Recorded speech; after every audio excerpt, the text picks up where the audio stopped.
ASG here with another how-to video for Total War Warhammer. Today I'm going to be showing off something I'd like to call the anti-melee Dwarf Star. This build took a ton of trial and error to come up with, but it is a very good counter to vampire counts and chaos. To start off the Dwarf Star, you want to select Ungrim Iron Fist as your general. He's unbreakable and will form a strong killing center to your Dwarf Star. Up next, you want to select 3 Dwarf Rune Smiths. These Dwarf Smiths are what's going to make your Dwarf Star so deadly and so resilient to the vampires and the chaos. They come with a direct damage spell that's particularly effective on ethereal units, with only 2 casts taking to bring them to 0 health. They also come with 2 damage mitigation abilities that will bring the damage being done to your units to nearly 0. Using the abilities of the Smiths consecutively is really what makes this Dwarf Star so deadly. The next unit you want to select for the Dwarf Star are 3 Dwarf Slayers. These units, combined with the Runesmith's buffs, make the Dwarf Star incredibly anti-cavalry and anti-large. They also become significantly more resilient when placed in the Dwarf Star. Finally, we want to finish the Dwarf Star with 3 Iron Breakers. These units will provide a hard backbone to the rest of the Dwarf Star. And combined with the Runesmith's buffs, these units become a nearly impenetrable wall of armor. After all that, you still have 150 points left over. Buy 1 rank for 2 of your Dwarf Iron Breakers. Next, I'll show you exactly how to deploy the army, and a few battles I fought online against vampire counts. This army is even capable of beating vampire Death Stars. Alright, to start building your Dwarf Star, place your 3 Iron Breakers in the front. Then select an Iron Breaker on each side and place them to the rear corner of the middle one. Finally, select the now forward Iron Breaker group and increase its rank with Control plus up arrow until it is as wide as the other 2 Iron Breaker groups combined. After that, move it back so it slightly overlaps and protects the entire front of the group. Next, you're going to individually select each Slayer unit and place it in the dead center of your Iron Breakers. Now use Control plus up arrow so they fit perfectly underneath all your Iron Breakers. Finally, select Ungrim and each of your Dwarf Runesmiths and place them all in the center of the Dwarf Star. Then select all the units and press Control plus G to lock them into a group formation.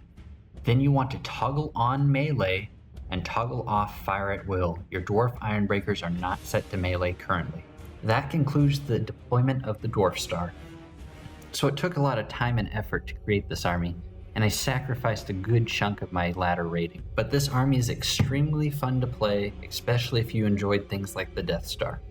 In pure melee combat, it's easily more damage resistant than even a vampire Death Star. Since chaos and vampires really only have melee options, this army is very good at taking them down. Now let's talk about what you need to do once you engage in combat. After your units engage in combat, your Dwarf Runesmiths are the key to winning. You need to use your Dwarf Runesmiths abilities in order to win. Once the fight really gets started, you should be clicking on each of your Dwarf Runesmiths and keeping all their abilities on cooldown the entire time. When it comes to damage reducing abilities though, only have 1 active at a time. To get the best use out of your Runesmiths, you want to wait until each ability is finished before activating the next one. This only applies to the Rune of Negation and the Rune of Oath and Steel. These abilities have no magic cost, so you can cast them unlimited times throughout a battle. The Rune of Negation grants roughly 50% damage resistance for over 10 seconds. This is amazing and will reduce the damage to your units to nearly 0. And the Rune of Oath and Steel will give all your units 15 armor, which to the Naked Slayers is a good buff, and to the high armor Iron Breakers is still really good and stops them from taking any damage than they normally would. These 2 buffs constantly activating on your tough and damaging units will make the Dwarf Star very deadly to any vampire player who tries to fight it. Finally, your Dwarf Runesmiths have the ability, the Rune of Wrath and Ruin. This ability is a mini Fate of Buna, and you should use it every single time it's up on all 3 of your Dwarf Runesmiths.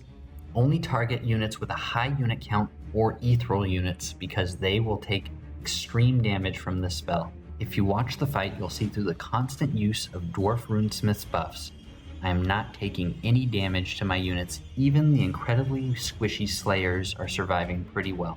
Here you can see Hex Wraiths charging the Dwarf Star.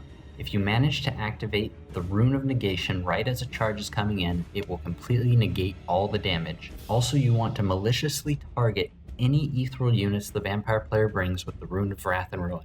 It only takes 2 to 3 casts of the spell to completely wipe out an ethereal unit, which is very good for the dwarves as they do not have magic normally. Watch as I cycle through my Dwarf runesmiths looking for things to come off cooldown. If an enemy lord makes the mistake of trying to enter the Dwarf Star, have your Slayers and Ungrim target it. They will make short work of any large creatures that enter the Dwarf Star. This army pretty much does something unique that only the Dwarves can do. That's why I like it. Dwarfs kinda got screwed in multiplayer, so I'm glad they have at least one counter to one race. This build will only work against races that don't have significant ranged units, such as Vampire Counts or Chaos. Don't expect to bring this army against Orcs, the Empire, Bretonnia, or even other Dwarves, and expect to come out on top. Who knows, maybe this will be a good counter to the Beastmen as well. If you're a Dwarf player and Vampire Counts or Chaos have been giving you a bit of trouble, I suggest you use this army and as their Hezen. This was WoW ASG. I really enjoy making videos for this game. I love Total War and I love Warhammer. If any of you like these videos, I'd appreciate a like and subscribe. Thanks everyone. Goodbye.